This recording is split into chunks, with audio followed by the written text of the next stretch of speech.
All right. Hi, everybody. So, on a scale of 1 to 10, how bummed out are you just to see me sitting here after that super cool introduction?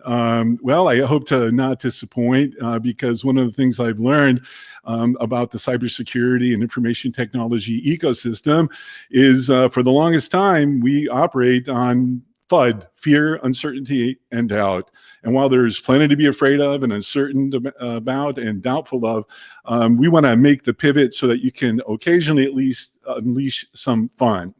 And so I focus really more on the fun part, but so that you're not disappointed in that. That's why I bring in subject matter experts like Michael Garris. Hey, Michael. Hey, Gary. Hey, everybody. It's so great to have you. Of course, we're going to be talking about the incredible report. So why don't you share with us a little bit of your origin story and a little bit about the great report we're going to talk about? Well, great. I'll keep it quick. So I'm coming from a career at the National Institute of Standards and Technology, where I'm a computer scientist. And I've been there a long time. But most recently, I've been privileged to be a part of something called the National Security Commission on Artificial Intelligence. And so that's what really brings me here today to be with you. My background has been in pattern recognition and biometrics. And over the years, I've seen AI kind of wave and then winter, and it's back. So,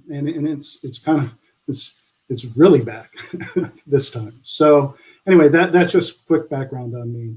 And I'm coming today privileged to be representing the NSCAI.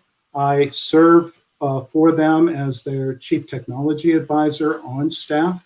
I have to say, Gary, it's really an honor to be on your show, just hearing your story. And thanks for being such a great citizen in promoting this stuff. This is so important, and it's becoming important by the moment, really. Yeah, indeed. And, those of you who are our viewers, they know a little bit about my origin story. Up until recently, I didn't know anything about technology or cybersecurity, but everything about what it meant to be the CEO of a marketing company that was hacked by insiders, losing several $1 million, laying off 100 people, and pivoting from victim to advocate. There you go. And that's why it's such a privilege, Michael, to listen and learn from you and the smartest people in the world. It's really quite extraordinary, the people who are kind enough to share their thoughts and insights. And you all are the unsung heroes who toil in anonymity to keep us safe. So tell us a little bit about the genesis of the report itself. Yeah, so let me just start off by just describing the commission in our charter. We were created by Congress in the 2019 National Defense Authorization Act, and in our charter, the what we were tasked to do is in that paragraph on the right. It says we are to consider the methods and means necessary to advance the development of artificial intelligence, machine learning, and associated technologies by the United States to comprehensively address the national security and defense needs of the United States. And so what a great charter. First of all, it's really kind of all things AI and, oh, by the way, associated technologies. And then it's comprehensively all things for national security and defense, which includes the intelligence community, Department of Defense, things that happen for law enforcement, homeland security, energy, nuclear stockpile. I mean, it's just comprehensive. And so what Congress did with that charter is they appointed 15 commissioners, and you see them here. And these are really expert people and very successful people coming from business and industry, from academia, and from government. And our leadership starts at the top, inspiration starts at the top. Our chair of the commission is Dr. Eric Schmidt, former CEO of Google. And then our vice chair is the Honorable Robert Work. Bob is former Deputy Secretary of Defense. And along with those 15, at its peak, we've had 15 supporting staff. So all that you're going to hear about today from me is really the culmination of this wonderful collaboration, leadership from these commissioners, just wonderful citizens working hard as staff. And then, Gary, if you want to get into our head and, what are we thinking? From day one, you see this list here called Lines of Effort. We organized ourselves into teams. And this was from day one. We started looking at how should the United States invest in AI R&D? How should the United States apply AI to the national security mission? People, it's critical. So how are we going to train and recruit the AI talent and help our pipeline for talent in the workforce? There's competition, so it's protecting. How are we going to protect? How are we going to marshal international cooperation?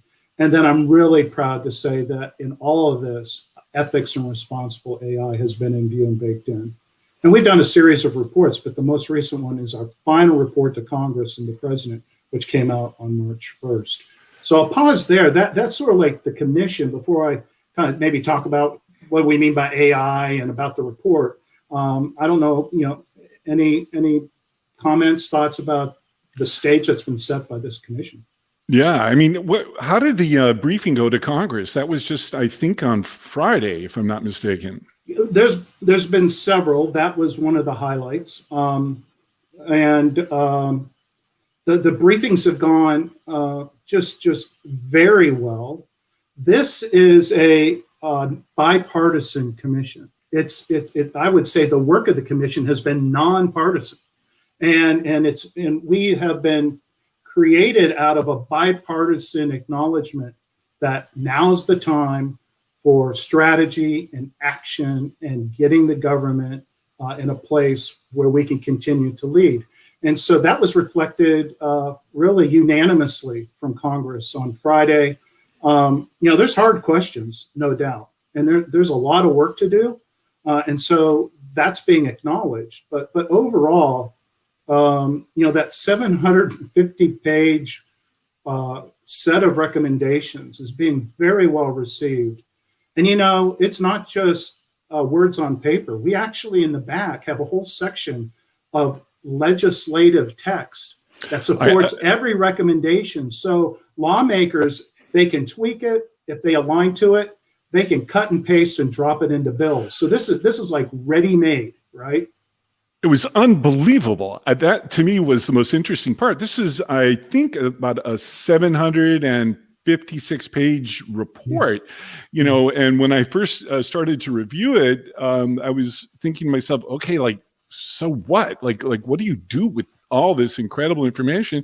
And then you all just laid it out. Let's dive into some basic definitions here for a minute, if that's okay, Michael. Sounds good. So the commission's perspective on artificial intelligence is it's not any one piece of hardware or software.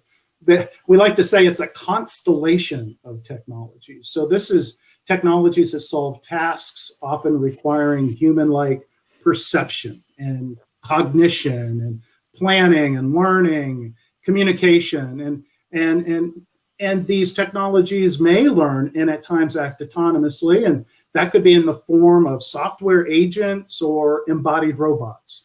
And you'll see AI used in common applications like prediction and language understanding and planning and optimization, computer vision, and robotic process optimization or automation. And you can think of AI in the center of this graphic. You can think of AI as this stack of interrelated components. And from the bottom up, it starts, I mentioned before, talent. It's the human element here is still and will remain critical. We need talent to design and implement and deploy. We need talent to audit and monitor. We need talent to use responsibly and effectively. So people are not being cut out of the loop here. Next, we bring in data. And so much of what we're talking about today is because of machine learning, which has this insatiable appetite for data, then there needs to be the ability to compute on that data. So that's the hardware. And then you need the machine learning algorithms and the AI model building engines. So those are the algorithms, and they get bundled up into apps. And that those need to be dropped into either new workflows or existing legacy systems. And one of the things our commissioners are really, they emphasize is that this integration piece is often overlooked, and it's hard. So anyway, everyone likes metaphors. And so AI is like electricity. It's general purpose. It's going to be used, incorporated in virtually all future technologies. The commission believes AI will be the most powerful tool in generations for benefiting humanity and transforming national security. And this creates huge opportunities across society where, we're the National Security Commission. So we've been looking long and deep in how AI is going to affect national security and defense and intelligence. But as I think we all are aware, it's helping to drive forward science. And thank God it's driving forward healthcare, with the COVID pandemic and all that. Education, cities and infrastructure, transportation, energy. It's hard to find in manufacturing. It's hard to look at a sector of society where this technology isn't having some sort of influence. Indeed.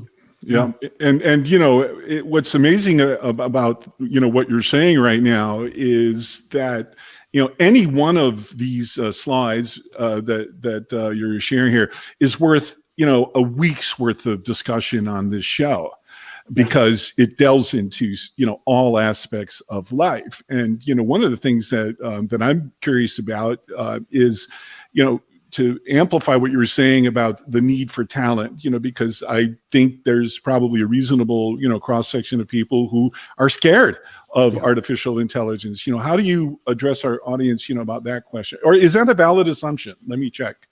Well, no, it's a valid assumption, but things are changing now, but that's not new.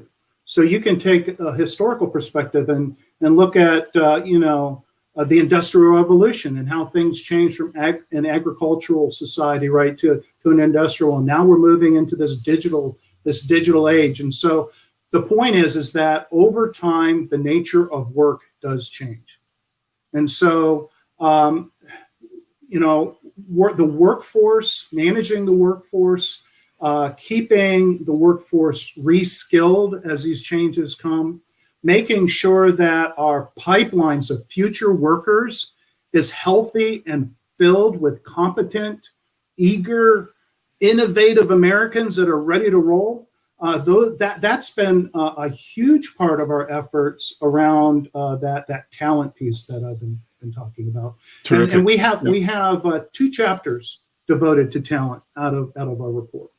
That's fantastic. So speaking of chapters, we have here the 2 broad groupings, of the report. Yeah. Can you share with our audience an overview of the structure of the report itself? Yeah, because we're not going to hit on everything today. We can't, as you already said. I'll just do a broad brush so that you get the flavor of what's in here by chapter.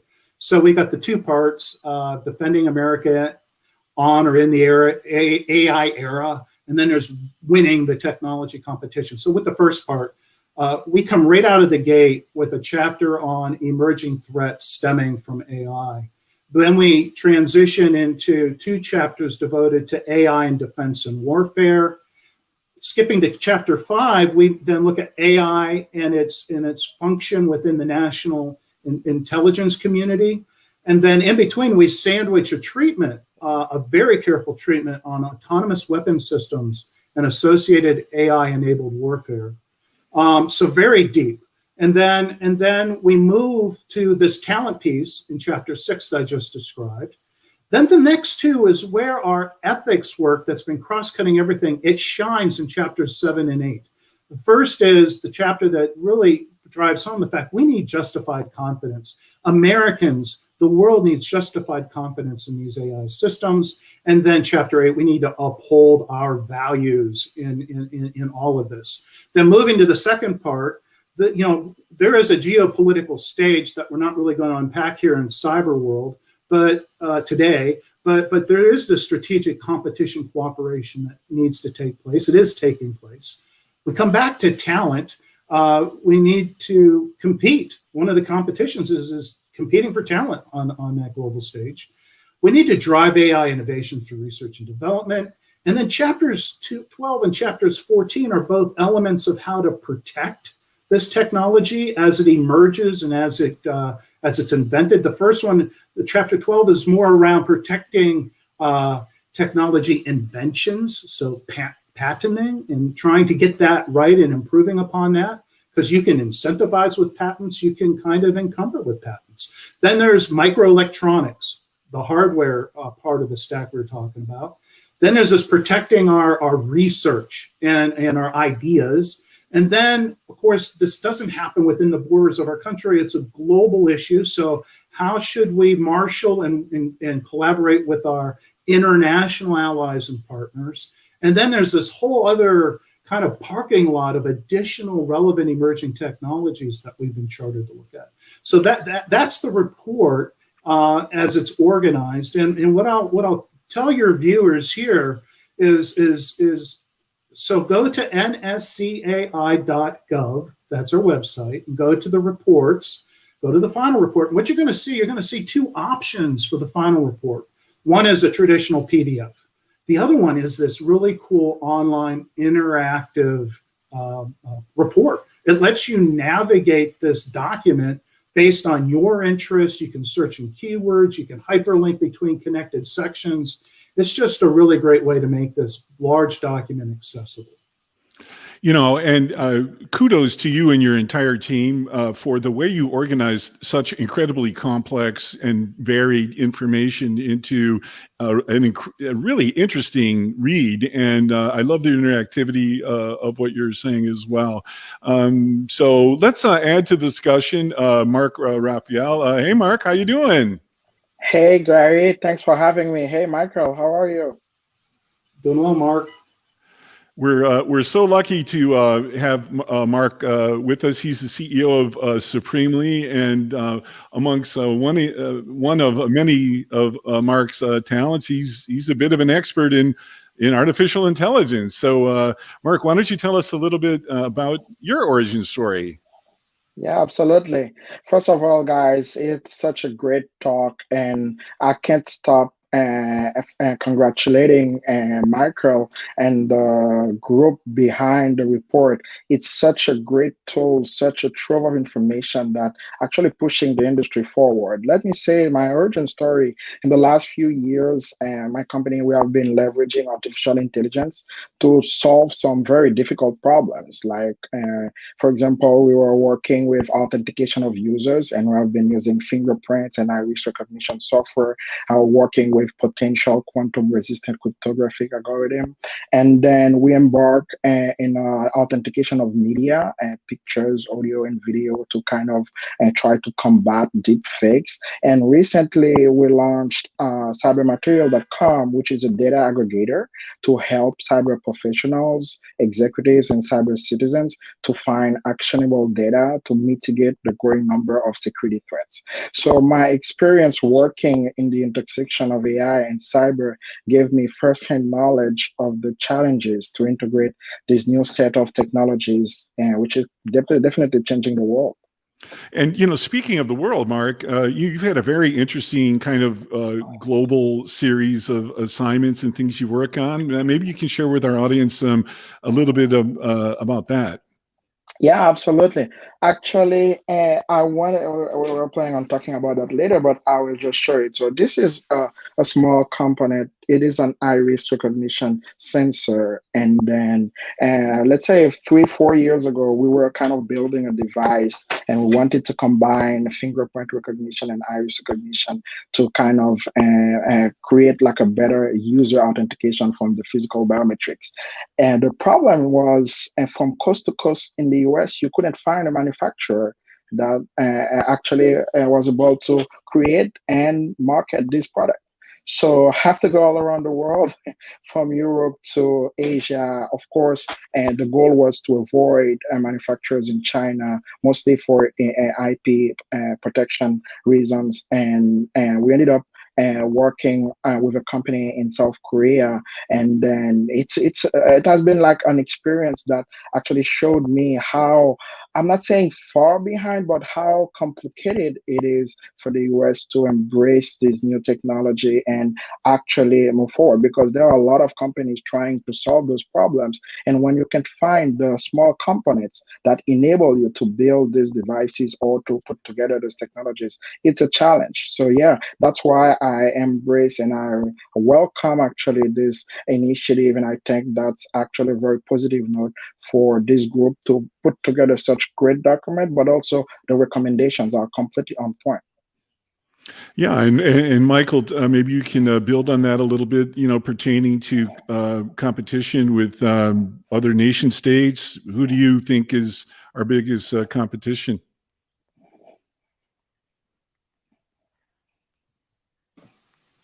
Well, competition. If you can say, wait, let me clarify. This is live.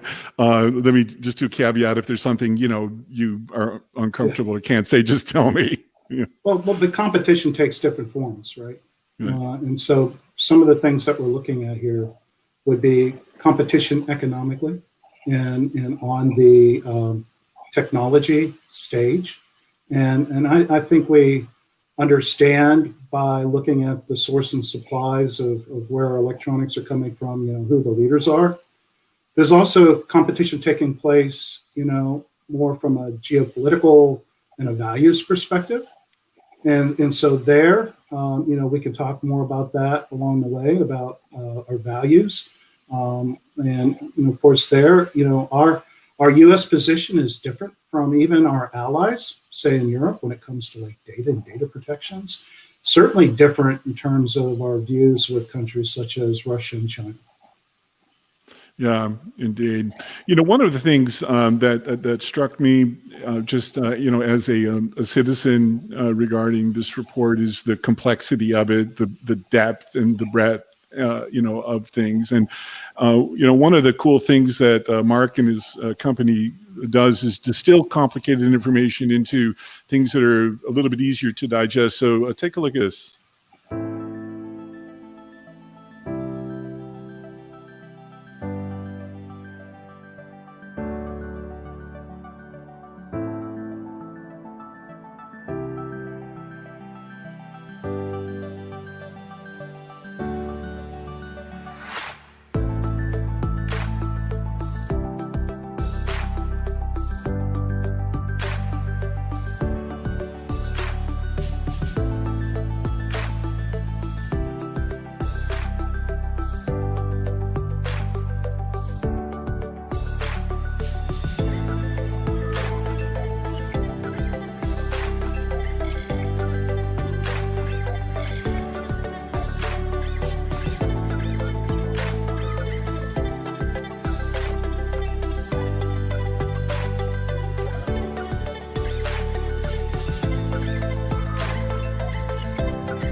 So I think that's a really cool way to distill, kind of complicated information like this for, a guy like me, for example.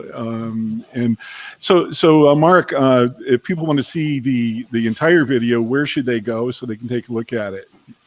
Absolutely. It is in our platform on LinkedIn and the page of Cybermaterial or cybermaterial.com. And actually, we're trying to distill this type of videos because we think that they can help not only the professionals, but also cyber citizens, as I call everybody who uses internet actually is a cyber citizen, where we can actually find the videos and any other details that they may want about all the emerging and past threats.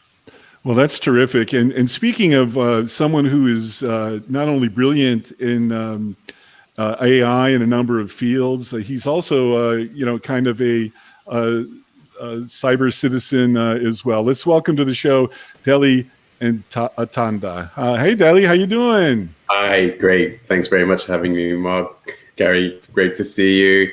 Michael, fantastic. Fantastic work. Thank you very much for having me on. And Deli, maybe you can tell our audience just kind of how we met. Yeah, actually, interestingly, because through comic books, believe it or not.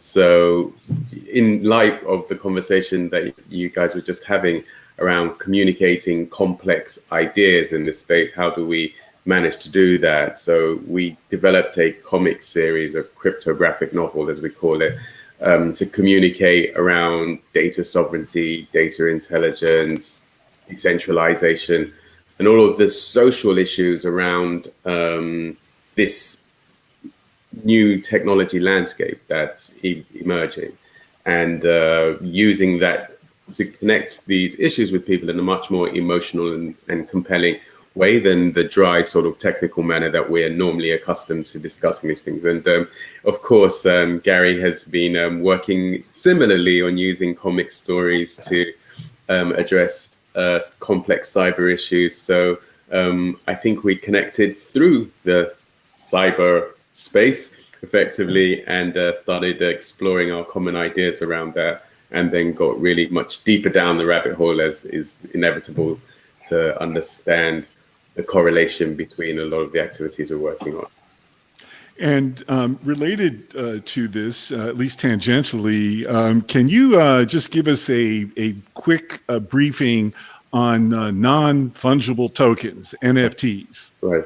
It's a great NFTs, non-fungible tokens. It's a great thing, actually. I was reading something yesterday. It said, bizarrely enough, if you want an analogy for NFTs are like everything in our life. All the things that in our lives, the things that are actually the anomaly are fungible tokens, right? Like money and these things that are kind of replaceable, interchangeable with each other. But in short, NFTs really are. Well, you can put it like this. This is a way that I think is easier to think about it. One of the challenges of digitizing the world, of moving into this digital era, is this, that it's very easy to replicate anything that's created. And when we think about cybersecurity, for example, IP is a big threat, right? So the ability to take IP and replicate it electronically is a massive threat. Now, cryptography, cryptocurrencies, decentralized ledger technologies came along, and they took effectively one of the most sensitive forms of digital content, which is money, and developed a framework around how could you prevent money from being copied and replicated and defrauded, and basically built out a system which is, you can think of it as a proof of concept of the ability to be able to create an ability to protect information in a digital age. And so, but it was done around money, which is an interchangeable, fungible item. So NFTs really are using the same technology to account for everything else in the digital space, effectively. And I think that's really important, because we're at very early days in terms of it, and it's being used to tokenize things like art. We are pioneering using it to tokenize graphic novels and comics in that sense. But I think the far-reaching implication of it, and why we've always been attracted by NFTs, is being able to use it to tokenize data, to tokenize information. And in that sense, I think NFTs are at the forefront of a step change in information security. Well, on that note, we can have a whole show about that for sure. Yeah, absolutely. Yep. So let's turn back, Michael, to the report, regarding threat assessments. Tell us what we're looking at here, and everyone can jump in. Yeah, that's right. So this is a graphic taken directly from our report from Chapter 1. And it's the commissioners truly believe that adversaries, they're going to use AI to take advantage of our society's digital dependence in all walks of life, and transforming personal and commercial vulnerabilities into potential national security weaknesses. And so AI, at the bottom, unpacking this real quick, we have current cyber threats that can be advanced by AI systems, which basically takes these threats and extends their range and their reach. There is new AI threats coming from, or new threats coming from AI systems. A little bit to the NFTs that Dele was talking about, trying to deal with deep fakes and computational propaganda, for example, coming from more powerful generative AI. And then there's this other area called adversarial AI, where threats are intentionally trying to attack aspects of the AI stack I mentioned earlier. And then if you look at the top of this graphic, you sort of see traditional non-state actors represented on the left, but because AI is largely implemented in software that's an open source, it now finds its hands in non-state actors. And so we must, when we're thinking about cyber and security, we need to think about non-state actors as well. And then just some of the areas that the threats show themselves that we focused on. This gets back to some of what Dele's technology perhaps could help with, is the malign information operation. So this is this disinformation and using technology to amplify existing fractures and cracks in societies through propaganda. There's more directed data harvesting and micro-targeting. In this case, adversaries, they want to build profiles of you, your beliefs, your behavior, your biological makeup, and then tailor attempts to manipulate and coerce you. There's just going to be more robust and faster cyber attacks and malware. And then something that the commission also looked at as an associated technology with AI is AI-enabled biotech. And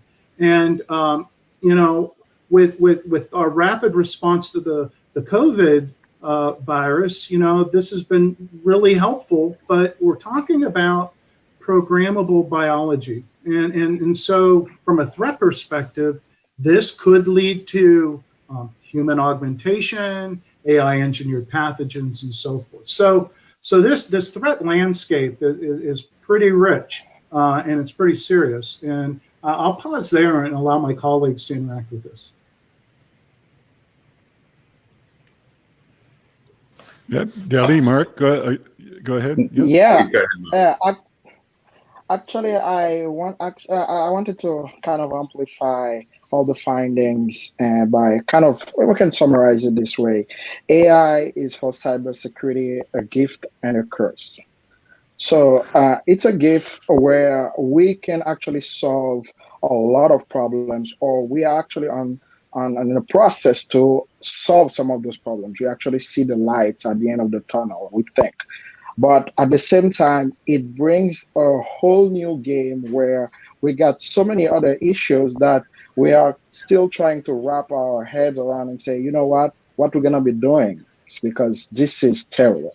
Let's just give you an example. Take data harvesting, right? And micro-targeting. Let's say that right now, we're producing, just a stats for 2020, 44 zettabytes of data. That means, so you understand, to put it in perspective, 1,000 bytes to the power of 7. So it's 21 zeros. What that means is that we produce a lot of data. And this data, which is good to help us solve a lot of problems, to help us understand the universe, it's also a big source of problems, because the bad guys, bad actors, nation state actors, cyber criminals, they also get their hands on this data, and they can use it to construct profiles, like build a Wikipedia for every human being. So they gather your data from social media, from Clubhouse, from TikTok, wherever you are putting it out. Actually, I do have a saying. I say, right now, I think parents will have to read the Miranda warning for privacy to their kids. That will be something like that. You have the right to remain silent on the internet. Anything you say can and will be used in court of law anywhere.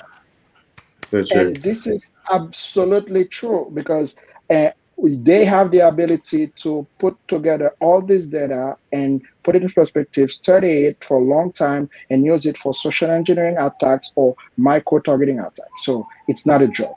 I don't know if you want to amplify or continue, Dele. Yeah, no, absolutely. You know, and I know that we've spoken about this among ourselves, and I have to say, Michael, I was really impressed with the report. It was a really phenomenal read and very comprehensive, and really tackled the issues. And I think I was saying to Gary when we first started talking about it, I had read the previous report last year, and I found that there had been such a dramatic shift in the approach this year. And what was so encouraging about it was that it really kind of addressed this issue about values. Really, what are the principles that we are going to start from? Because I think the world is only going to get a lot more complicated, particularly around the technology, around the threat vectors, and around, you know, bad actors and the like. But ultimately, when you really kind of unpack it all, I think we are in the middle of a new information paradigm, you know, whether it's information society, information revolution, we're information economy, we're in the thick of it. But in that context, the biggest battle is a battle for values and principles. And I think that's where we are at as a species, not just as a society at the moment. I think at a species, we're at a nexus point where we have to make some really important choices to really define what our future is going to look like. And I think, Dele, you said, excuse the interruption, I just want our audience to benefit from the kind of the stack, you know, of the four kinds of aspects to it. I think you've developed a really clever framework to think about these questions. yeah, absolutely. So, you know, we set up this NGO a while ago looking at addressing these issues about digital human rights, which for us has always been a North Star. And to be effective in this space, we realized that you need what we call a social stack that effectively has four layers to it. And the first layer there is around moral, ethics, values, principle. And as I say, for us, that our guiding star there is human rights, which in itself is no simple feat, but looking at them particularly in the context of cyberspace. And then those principles around what is right effectively should drive legislation and policy. So that becomes a second layer. What is allowed? What is legal? And then the third layer, which is really important, is the economics. And that's really around what is incentivized, what is rewarded. And, you know, as a society, how do we economically operate, create the right kind of checks and balances, pulls and levers to facilitate what we believe to be right and legal. And then lastly, which is the important point, is the technology that then brings that whole stack to life, that enforces all of that. And I think too often in the past, we've started the opposite way around, started from the technology, what's possible, and then really worked out, well, what is economic, what's profitable, is it legal, and is it right? Well, we'll deal with that later. I think we're at the point now where we actually have to start from the basis of what is right, because the principles, the implications of the principles can be very complicated, but the principles themselves are relatively straightforward. And I think that this gives us clarity to be able to cut through the noise and be able to push forward. And just one thing I wanted to say on that as well, that something that Michael said earlier that I think is really critical is this idea of layers, that on one hand, we're competing on certain layers and collaborating on others. And I think particularly when it comes to the issue of AI, I mean, you know, yes, and it's really interesting when you look at the layers of threat, right? Like, you know, bad actors, organized criminals, for example, versus state level actors versus competitors, you know, and I think it's pretty clear to say that our primary competitor in this space is China in that regards. But, you know, when you look at the China-America relationship and the East-West paradigm, for example, of course, you know, we're back to this battle of values and principles. And I think when we look at what's happened in China in the last year around the surveillance state and the social scores and all of these things, this threat has become real, tangible, and material in many regards. But I also think that there is another important layer, which again, I was really refreshed, really encouraged to see in the report. And that is that we do also need bilateral relations with China. And we do need to think about planet scale threats and approaching those together, and how we bring, and in many ways, there is a bit of a kind of diversity of thinking mindset at play here, because, and we are talking about AI after all, right? And there is a difference in logic, for example, in Western logic versus Eastern logic. Eastern logic historically has always been very circular. Western logic, going back to Greece, has always been very linear. And I think that as AI starts to evolve, these differences will start to play out more in terms of the systems that we develop. But ultimately, I think when we're dealing with the planet scale threats that we're going to face more of over the next decade, and certainly over this century, we're going to need both of them working in concert to actually solve. Indeed. That's such a someone's got to have to mute your mic. I'm hearing someone myself. There you go. Thanks.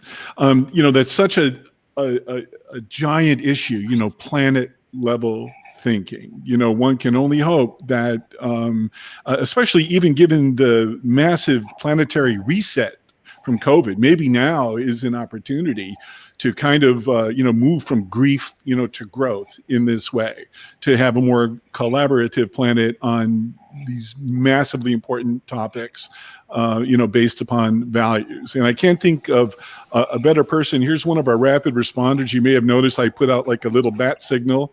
Hey, Josh, how you doing? You really got me on the spot there with my muted mic. How's it going, Gary? well, good. I thought what a great time to bring in a rapid responder to talk about the future of the planet. Any thoughts about that pertaining to AI? Wow, that is one thing that I was not expecting. The future of the planet. Well, I'll kind of sum it up in terms of the trained workforce. That's something that Michael has talked about within the report in terms of training. The major aspect that we all have to remember is it's an entire ecosystem. So maybe that's the tie in terms of the full global scale of this would be the AI ecosystem and the future of the planet, where we really need to think about training the workforce and policymakers around the AI, which I think this report does. And I think it's just the beginning in moving forward. I teach at a few different universities around this. And I think one of the biggest aspects is tying all these pieces together. And you're in a pretty unique position to have an informed opinion on that. Maybe you can share with our audience your background and your role as president of the, I don't want to get this wrong, the AI Foundation? Close, but thanks. Executive director of the AI Association. Okay. Also global head of government and public services for 6clicks, which uses natural language processing to really look at different laws, control sets, and standards around supply chain management and the security around supply chain management. So those take up a lot of the day, but it's definitely important in thinking about supply chains, information and security management, as well as training the new workforce through different universities as we think about these things. Well, yeah, especially now with solar winds, that did quite a bit of damage on the supply chain. Would you agree? Absolutely. I don't know if anyone would not agree that was a major issue. And you can even think about Microsoft with their Exchange, on-prem email exchange. That is something that they're still thinking about. Amazon is having some of those issues as well. So this is this isn't going to go away. I think it's just going to continue to amplify, and we're starting to see. I think you had someone on your show earlier about the Florida water supply. Municipalities in Atlanta had this as well in terms of different issues. And so training the different agencies at the state level and local level is just as important as from a federal level and in this international level.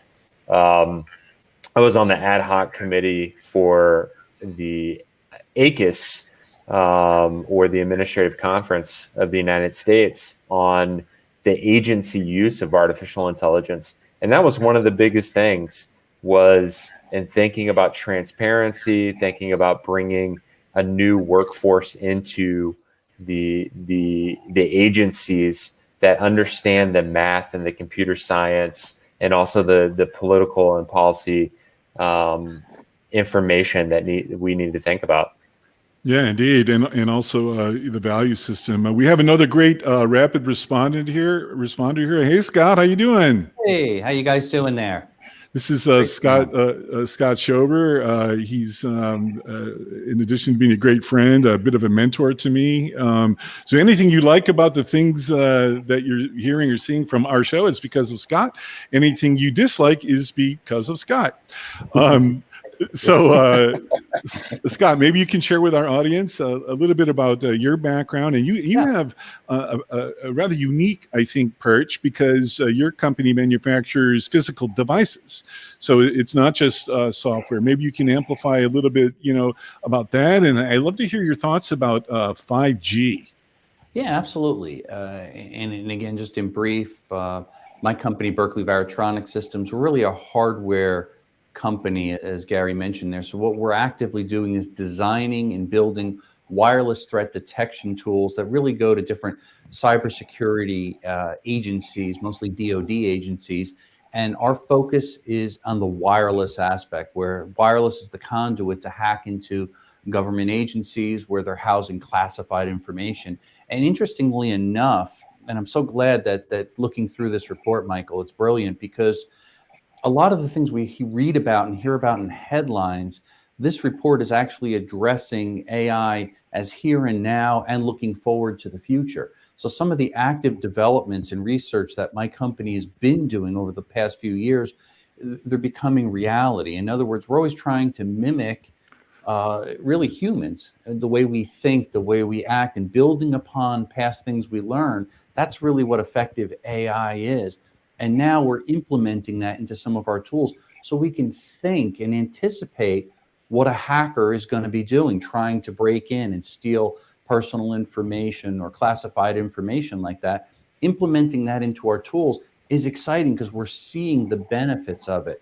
We're collecting oodles of data. This big data that really helps AI shine is now effectively being used as algorithms pull that information out and make actionable items. So to me, this is kind of a turning point in the digital world that we're at, because AI is being harnessed, the power of it, to do good and to beat the bad guy. So I think it's a really exciting thing. And then to answer the second part of your question there, I see 5G. And of course, since we're in the world of wireless, 5G and Wi-Fi 6, really two key components of this next wave of AI things that are going to be emerging.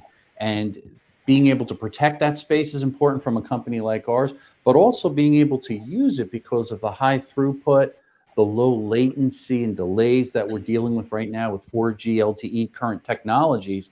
I think 5G is going to be a game changer where it'll allow AI to unleash and do so many more things. So again, great to be on, and awesome work on that report there. And I'm so excited to see that companies are going to be actively using this information as building steps and taking action items in this expansion of AI. Exciting times. Yeah, indeed. And so, Michael, let's turn back to you. Let's delve a little bit further into the report, if you will.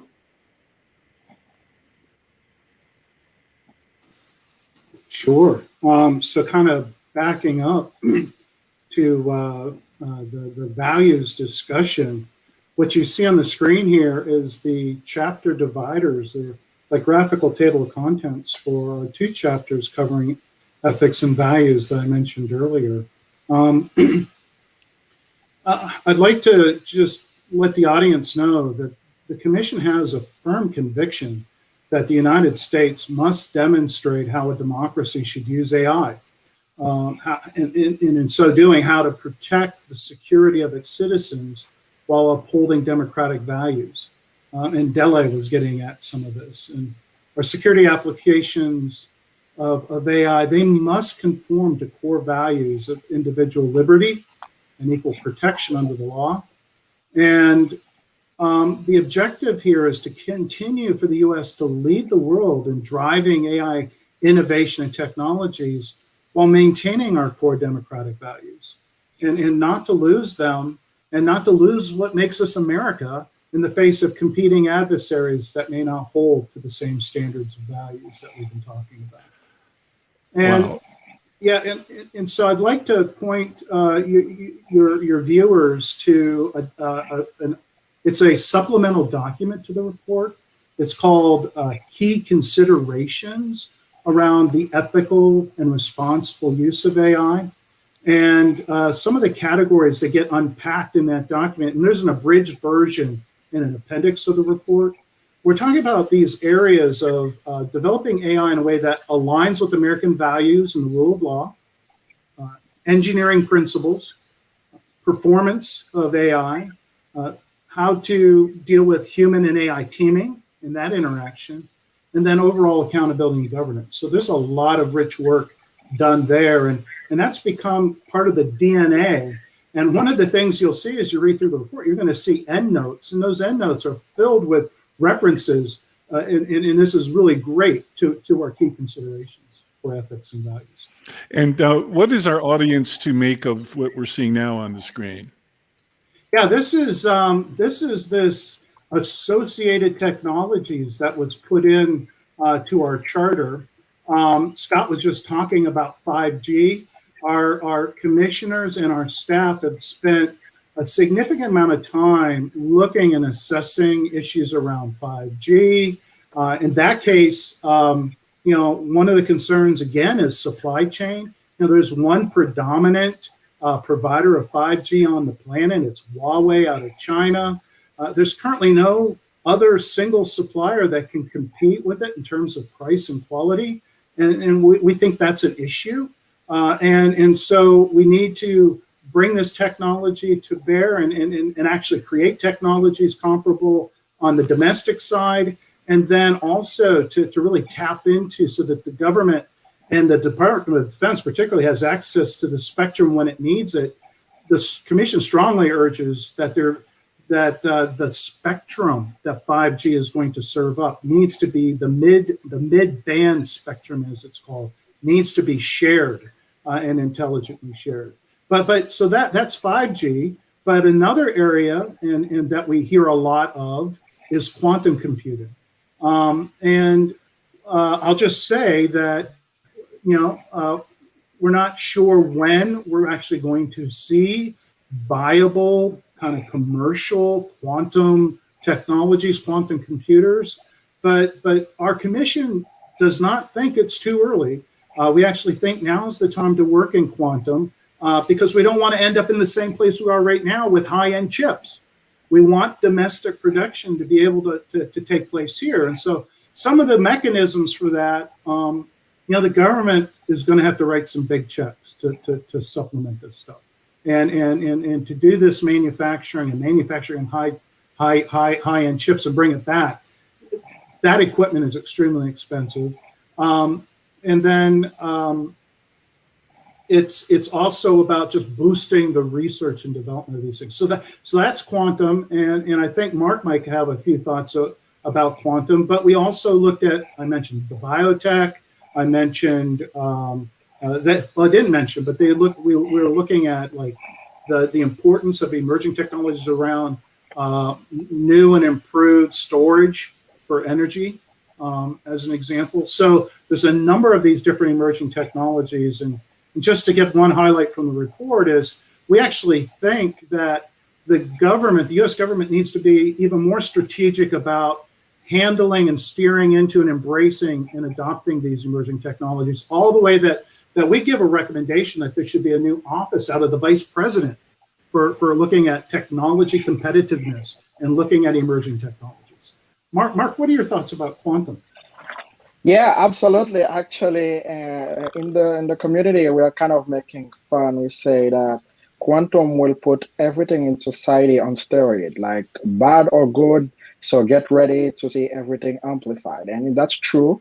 And specifically in the cyberspace, we are already getting started with the race to find quantum-resistant cryptography, because we already know and that the current infrastructure we are using for key management to kind of secure communication, secure data at rest or in transit, it's not going to work. So I've seen an initiative from the NIST in the past few years where they call for papers for companies, individuals to bring new ideas.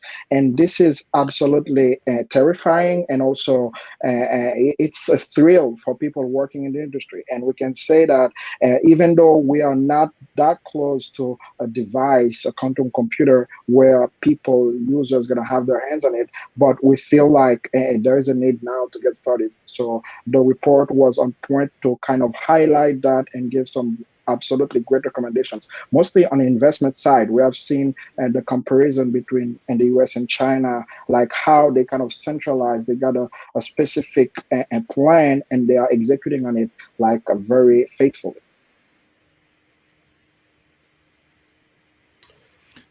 Dele, do you want to add something to that? Yeah, no, absolutely. And yeah, quantum's a really interesting one. I think I find it interesting for three reasons. I think one, the whole quantum world in itself, it's like classical physics versus quantum physics, right? It's a complete step change in how we think about reality. And quantum computing in many ways is completely different to classical computing. I think in the short term, the immediate threat is definitely around cryptography and quantum resistant cryptography, particularly when you think about distributed ledger technologies and the inevitable increasing reliance we will have on them from information systems and financial systems management's perspective. So quantum resistant encryption is going to be key. But I also think, I mean, and you know, Mark knows this probably better than me. Quantum is there's a particular type of computing, type of problems that quantum is very effective at solving. So again, I think to Michael's point, in the biotech space, this is going to be an area where quantum is going to really unleash step changes, because it's very good at looking at problems where there are multiple kind of strands of permutations of types of answers, like in cryptography or like in gene sequencing and the like. And in that sense, the foreseeable future is one where classical computing and quantum computing live side by side, and that intense tasks are resolved through quantum means. But the classical programming, in a sense, is not really what quantum does at the moment, at least. And it's a way off before we get to a point where it can start to replace those types of tasks. But the third area that is really interesting for me around quantum is around data itself. And in many ways, I think that the approach that we've taken to data management, data protection is as significant as a shift from classical computing to quantum computing. In fact, what we create are these quantum data sets, because I think what's really important from an information security perspective is that we are going to have to move away from being solely reliant on perimeter security. And we are going to have to get to information object level security and encryption. And that's really kind of the heart of our approach to data. I call it more of an atomic approach to information management, as opposed to a more kind of typically fluid or liquid sort of context of data, where you can think of data objects as particles rather than these reservoirs, lakes, oceans of information, where you can isolate data sets and put the right level of encryption around that. So I think that's going to be really critical in the information war that we're in many regards, but also in the information security paradigm that we approach. And I think that goes hand in hand with an information quality proposition, whether it's intentional or unintentional, i.e. data that is just inaccurate versus data that is designed to be misinforming or misleading. But I think that that's going to be critical in advancing AI at pace rapidly, because the AI will only be as good as the quality of the information that is used to train it, that is used to develop it, and is used to expand it in that sense. So I think there's a whole Indeed. quantum shift that is coming in terms of processing, information management, and machine development. And Michael, you're going to get a stiff neck. You were nodding your head in agreement so much. Tell us what you're thinking about what Dele just said. No, I mean, so I resonated with that, and so this is looking toward the future, where we can look at more at this atomic level of managing and dealing with data. One of the things I was privileged to do on the commission was to lead a special project in AI and data, and to be able to deal with zero trust, right, and be able to have data protected, but have it be addressable and findable at its atomic levels, so that it's discoverable, it's composable, it can be done so according to policy and responsibly and appropriately. But it moves the world from having data lakes where you have a copy of the data, I have a copy of the data, Dele and Mark have a copy of the data, or subsets of it. No, let it have its own residence in cyberspace, and let it have its own unique addressability, have its own protection at the atomic level. So I really think that this might not pan out, but I think this is one of these future visions. And I was up at MIT visiting, and one of the researchers sitting beside me leaned over and said, "Look, we need to push this out to the edge, like we're talking about." So anyway, I'm very much in agreement. I think that with 5G and those technologies, that'll add to the size of the bandwidth. With internet protocols, IPv6, and then whatever comes next, so that we can have massive and maybe hierarchical addressability, so we can deal with the 10 to the 27 mark, elements of data in the universe, but because we need to start moving compute to data, and not and the data is a challenge from a policy perspective, but it's a challenge technically as well. Well, just to also build on 5G, Scott, there was recently an auction of additional spectrum in the wireless sector. Can you share with our audience a little bit about that? Yeah, I think there's actually a lot of pockets of spectrum that's been identified with the FCC that they're pushing through, and it's starting to get adopted. And a lot of the big tech companies, if you looked at some of the recent auctions, are spending an enormous amount of money to own part of this spectrum, and they're actually deploying it rapidly. A lot of our equipment is used to actually do the early stages of testing, and we're getting hit with tons of requests for spectrum tests in the 3 gigahertz band up to the 5 gigahertz band, and some of the millimeter wave stuff, which is up at the 28 to 32 gigahertz stuff. So it's moving really rapidly. In the past, you'd hear it over the course of a decade. These things are now happening in less than a year. So it's very quick adoption, quick testing, and quick implementation for the technology, which to me is very exciting. It's not a lot of talk, but it's a lot of action in the world of spectrum build out and the auctions. And of course, they're making a lot of money in the process with FCC and the government there, but it's for good use for the spectrum there, and spreading it out for the right reasons, from a security perspective, from a communications perspective, and really to handle this rich data that's just everywhere. I think the average company that collects big data right now to analyze it, about 85% of the data they collect is never even looked at. That tells you fundamentally that we need to use artificial intelligence and ultimately quantum computing to harness the power of this big data to make good, sound decisions. And 5G is really one of the keys that's going to get us there quicker and faster. I want to turn to a viewer comment from Corey that I put up a little bit earlier, and I'd like everyone to kind of opine on this because, someone once famously said that if you're not paying for the service, you are the product. And so, what do you think about Corey's, good insight here, about how to do this? Yeah, so I'll take a stab at this. In chapter 8, the title of our chapter there is Upholding Democratic Values. And so part of Corey's framing of his question talked about changing values. And I'd like to share a perspective that I think reflects the commission is that, we're a democracy in process. We're still working out how to deal with this technology in an equitable way. And so that's why we've put forward the key considerations, things like that. But upholding our values of democracy, what does that mean? That means not changing, but elevating and making assurance that we maintain privacy and civil liberties and civil rights in this country and promote that across the world with technology. So I don't see that as changing. I see us as improving in how we uphold those rights. Indeed. Anyone else want to jump in on that one? Yeah, I'll jump in on this one.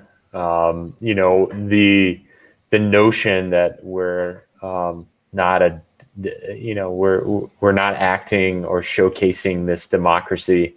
That seems to be a conversation that's been happening over the last 4 years in terms of media. But behind the scenes, I think even the Senate has put together a bipartisan initiative around they call it the Democracy. So the word's even in there, Democracy Technology Partnership Act. And this includes even big names, with Marco Rubio on one side and Senator Mark Warner on the other, right? On different sides of the aisle. And the list is even bigger than that. So you have Senator Schumer on one and, Senator Sassy, on the other.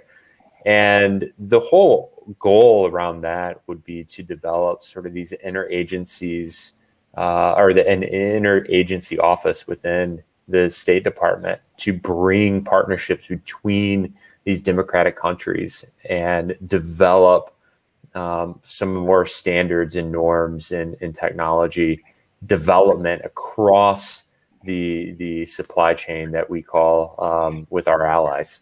So that's my response to that, is that there's a lot happening that we can't see normally unless you're in the halls of Congress or these agencies.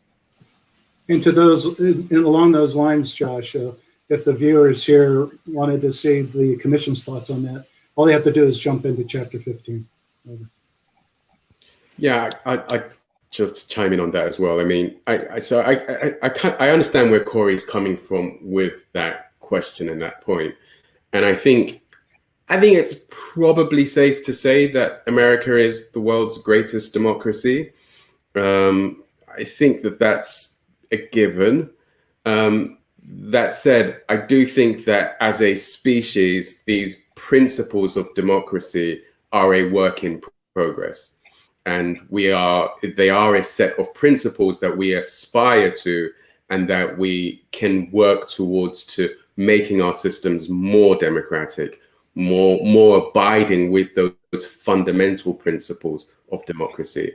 So I do think that, there is a lot of room for development on the what and how, or more on the how we go about being more democratic. I think the principles of democracy in themselves are relatively robust. Like I say, again, similar to human rights, there's only 30 principles, right? They're relatively straightforward, but how we actually bring those to life and how we execute them, I think there's plenty of room for innovation and development. And we see this happening in the tech space now, particularly in the decentralized technology space, where there's models of governance, models of actually putting these principles of democracy to the test with things like quadratic voting and all of these kind of principles that aim to make our systems more democratic in effect in how they actually operate. So, I think that we should always, I think we should always strive, democracy like an ideal that we should always strive to move closer towards and more complete in our sort of embracing in our technologies and systems. Well, on that note, it's clear that we could go on, forever because of the intellectual prowess we have here, all your real life unsung heroes who toil in anonymity to keep us safe online at work and home at school. And so I've planted the seed in my own brain, and maybe you guys will be amenable, but I think we should do a series of micro conferences, like maybe 4 days in a row, something like this, to delve, deep into the report as a framework. And so let me ask my audience if that's something they think would be important, and valuable, to them. But really, on behalf of a grateful nation, thank you so much for everything that you do. So let's go around and just have some final thoughts. Mark, is there anything you'd like to share with the audience to amplify your mission, and tell us, where they can get more information about some of the cool stuff that you're doing? Yeah, absolutely. First of all, and thanks a lot, guys, for having me. It has been a great talk, and I really enjoyed and learned a lot. And on top of that, I think this coming together is what will be the game-changing aspect we are bringing in the industry, in the world. So regarding the question related to democracy, I can see it as well as like cybersecurity. It's everyone's responsibilities. We don't have to stand by and just look what's happening to us, but we can actively participate and create changes. So in this case, and personally, AI is coming, you want it or not. It's already here. It's changing the world. There are a whole lot new technologies coming with it that are going to amplify and make things worse or better. We have to embrace that and find ways to bring solutions. There are small solutions, there are big ones. We have to come together and think about regulations, develop new technologies to try to solve them and make the better of it. Yeah, indeed. And how should people get in touch with you? Absolutely, they can reach out either through cybermaterial.com or the LinkedIn website, the LinkedIn profile. They can follow us there. Okay. Scott, what do you think? This has been a wide-ranging, incredibly interesting discussion. And what are your closing thoughts? Fabulous discussion and some great takeaways. I think for myself personally, as I dove into the report, what I really appreciated is, and we talked about certainly the government's role, technology companies, and even us, perhaps as consumers. It really involves all of us. And I think that's fundamentally key. This affects each and every one of our lives because artificial intelligence touches all of us. So I think it is important that we delve into the report, read it, benefit from it, and utilize it and take some actions if we're companies out there and embrace AI, because it's here for the long haul. It's not just in the headlines. It's not talking about it. It is here right now, and it will make our lives better if we work together and share information. I think that's really fundamental and important. And my selfish aspects are always in the world of cybersecurity, kind of build upon Mark's standpoint. AI is exciting and it's also scary in the world of cybersecurity. So I think we have to stay involved in it and learn about it and utilize it to beat any of the bad guys. Certainly, if you want to find out more about myself and what I'm doing, you can go to my website is scottschuber.com. And then some of the things that my company's doing, it's simply www.b as in Bravo, V as in Victor, and then systems spelled out plural.com. And we could learn about more of the wireless threat detection tools and things we're doing in the world of cybersecurity. But thank you guys so much. Yeah, thank you, Scott. We appreciate it. And Josh, you were kind of called in this at the last minute. I don't think you've seen one of our shows. So here, we're live on a sort of a qualitative scale of 1 to 10, 1 being awful, 10 being, I can't believe it. How would you rate this show? Remember, it's live and we're watching you. It's a 10. Obviously, it's a 10. It's a 10. 10 being great. So I'm honored to be on the show, and thank you for inviting me. And I'll just say that probably my favorite superhero right now. Just I think based off the new movies would be the Hulk is kind of a cool super movie. I don't know if you've ever heard anyone say that, but the kind of adaptation and change between his brains and his brawn, right? So, well, that's pretty deep. That's deeper than I've heard so far in analysis of Hulk, but I love it. There you go. I threw my LinkedIn up there, but best way to get in touch with me is through LinkedIn, or you can find me at josh@sixclicks.io. It's probably one of the best ways to emails to get in touch with me. Is that the number 6? The number 6, yeah, that's right. So. All right, cool. And Michael, you began this great discussion, and you have an opportunity to close it. Well, Gary, really grateful to have been invited to be a part of this. And gentlemen, great to get to meet you in cyberspace.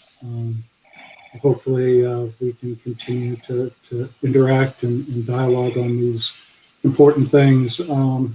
Gary, I appreciate the opportunity to shine just a little bit of light on the work of the commission. We do think that this was the right time for such a commission, and we have done our best to create recommendations, deeply assessed recommendations that we think would set the right conditions for our country going forward. And we tried to make it accessible. So I mentioned the interactive report. So if you want to dig in, I recommend get online, nscai.gov, go to the reports and take a look at that interactive report, because it really, it makes the report your report, because you get to engage with it in a way that just having page after page after page is not so helpful. Also, if you'd like to contact the commission, on our website, under Contact Us, there's a number of different emails. One would be a general inquiry at nscai.gov. But if there's press that want to get a hold of us, press at nscai.gov. And then also there's a link for Congressional Affairs contact, Congress at nscai.gov. So I wish everyone here great success in your endeavors as we all are looking to advance this ecosystem of technology for humanity. And Gary, I wish you all the success with what you have going here, the community that you have built and you continue to build. And I just appreciate your mission, and let's keep the word going out, and let's keep the public informed of the good things that are happening, but also what it means to be a good citizen. And even more relevant here is how do we protect ourselves in this digital world in cyberspace? And it's going to take savvy. This technology is going to do great things for us, but it's also going to get stealthier. It's going to get more targeted. And if we're not practicing good cyber hygiene, we are going to become victims at some point. So, yeah, indeed. Thanks, and you're welcome. And Michael, we're hiring, just so you know, we just can't pay you anything. So anyone else who wants to get hired and not be paid, just send me an email at GaryCyberHeroesComics.com. If you want to be a guest on our show, all you need is something cool or cutting edge, that you want us to help amplify, and really just thanks to everybody. And we appreciate the opportunity for all of you to join us today and take time out of your valuable schedules to be here. And I'm also happy to say that we're just getting our first sort of inquiries about sponsoring our show. So if there are folks out there who want to make money and do the right thing, also send me an email. My wife would be incredibly grateful, as would I. On that note, again, thank you on behalf of all the unsung cyber heroes who toil in anonymity. Have a great day. Bye. Thanks. Thank you.